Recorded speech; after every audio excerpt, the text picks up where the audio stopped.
Welcome back to Satvik vlogs. ಎಲ್ಲರೂ ಹೇಗಿದ್ದೀರಾ? I hope ಎಲ್ಲರೂ ಚೆನ್ನಾಗಿದ್ದೀರಾ ಅಂತ ಭಾವಿಸ್ತಾ ಇದ್ದೀನಿ.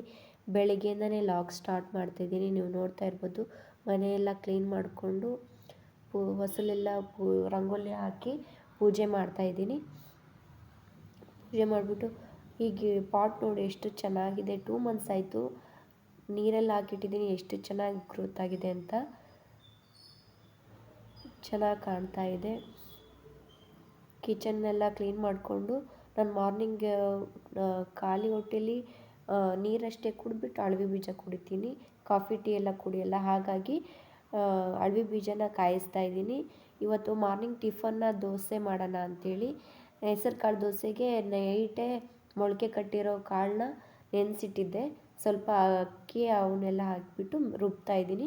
ಅದಕ್ಕೆ ಸಕ್ಕರೆ, ಉಪ್ಪು, ಸೋಡಾ ಹಾಕಿಬಿಟ್ಟು ನೀಟಾಗಿ ಮಿಕ್ಸ್ ಮಾಡ್ತಾಯಿದ್ದೀನಿ. ಅದನ್ನು ಸ್ವಲ್ಪ ಸೈಡ್ಗೆ ಎತ್ಬಿಟ್ಟು ಈರುಳ್ಳಿ ಪಲ್ಯ ಮಾಡೋಣ ಅಂತೇಳಿ ಮಾಡ್ತಾಯಿದ್ದೀನಿ. ನಂಗೆ ತುಂಬ ಇಷ್ಟ ದೋಸೆ ಈರುಳ್ಳಿ ಪಲ್ಯ ಅಂತ ಅಂದರೆ. ಹಾಗಾಗಿ ಈರುಳ್ಳಿ, ಟೊಮೆಟೊ, ಹಸಿಮೆಣ್ಸಿಕಾಯಿನ ಹೆಚ್ಕೊಂಡು ಸೈಡ್ ಎತ್ತಿಟ್ಕೊಂಡೆ. ಅಷ್ಟರಲ್ಲೇ ಅಳವಿ ಬೀಜ ಕಾಯ್ದಿತ್ತು, ಅದನ್ನು ಸ್ವಲ್ಪ ಕುಡಿತಾ ಇದ್ದೀನಿ. ಕುಡಿದ್ಬಿಟ್ಟು ಪಲ್ಯ ಮಾಡ್ತಾಯಿದ್ದೀನಿ. ಅದಕ್ಕೆ ಎಣ್ಣೆ, ಸಾಸಿವೆ, ಜೀರಿಗೆ, ಕಡಲೆಬೇಳೆ, ಹಸಿಮೆಣ್ಸಿಕಾಯಿನ ಹಾಕಿಬಿಟ್ಟು ನೀಟಾಗಿ ಹುರ್ಕೊಂಡು, ಆಮೇಲೆ ಹೆಚ್ಚಿರೋಂಥ ಉದ್ದುದ್ದಕ್ಕೆ ಎಸಳಾಗಿ ಹೆಚ್ಚಿಟ್ಕೊಂಡಿರ್ತಕ್ಕಂಥ ಈರುಳ್ಳಿನ ಹಾಕ್ತಾಯಿದ್ದೀನಿ. ಅದನ್ನು ನೀಟಾಗಿ ಫ್ರೈ ಮಾಡ್ಕೊತಾ ಇದ್ದೀನಿ. ಅದು ಹಸಿ ಸ್ಮೆಲ್ಲೆಲ್ಲ ಹೋಗಬೇಕು. ಅದು ಗೋಲ್ಡನ್ ಬ್ರೌನ್ ಬರಬೇಕು. ಇವಾಗ ನೋಡ್ತಾ ಇರ್ಬೋದು, ಗೋಲ್ಡನ್ ಬ್ರೌನ್ ಬಂದಿದೆ. ಅದಕ್ಕೆ ಹೆಚ್ಕೊಂಡಿರ್ತಕ್ಕಂಥ ಟೊಮೆಟೊ ಹಣ್ಣು ಹಾಕಿ ಅದನ್ನು ನೀಟಾಗಿ ಬೇಯಿಸ್ಕೊಂಡಿದ್ದೀನಿ. ಅದಕ್ಕೆ ಅರಿಶಿನ ಪೌಡ್ರು, ಧನಿಯಾ ಪೌಡರ್, ಗರಂ ಮಸಾಲ ಹಾಕ್ತಾಯಿದ್ದೀನಿ. ನಮ್ಮ ಮನೆಯಲ್ಲೇ ಎಲ್ಲ ಪ್ರಿಪೇರ್ ಮಾಡ್ಕೊತೀನಿ ಗರಂ ಮಸಾಲ ಅದನ್ನೆಲ್ಲ. ಹಾಗಾಗಿ ಮನೆಯಿಂದೇ ಹಾಕಿದ್ದು. ಪೂರ್ತಿ ನೀಟಾಗಿ ಅದು ಬೆಂದುಬಿಡಬೇಕು. ಅಷ್ಟರಲ್ಲಿಗೆ ಸ್ವಲ್ಪ ಹಸಿ ಕಡಲೆ ಹಿಟ್ಟು ಹಾಕಿ ಮಿಕ್ಸ್ ಮಾಡ್ಕೊತಾ ಇದ್ದೀನಿ ನೀರಲ್ಲಿ. ಈರುಳ್ಳಿ ಪಲ್ಯಕ್ಕೆ ಇದನ್ನು ಹಾಕಿ ಒಂದು ಸರಿ ಟ್ರೈ ಮಾಡಿ, ನೀವೇ ನೋಡ್ಬೋದು ಎಷ್ಟು ಚೆನ್ನಾಗಾಗುತ್ತೆ ಅಂಥೇಳಿ.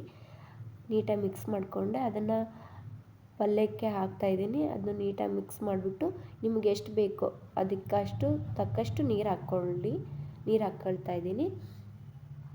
ಅದಕ್ಕೆ ನೆನೆಸಿಟ್ಕೊಂಡಿರ್ತಕ್ಕಂಥ ಹುಣಸೆ ಹಣ್ಣಿನ ರಸನ ಹಾಕ್ತಾಯಿದ್ದೀನಿ.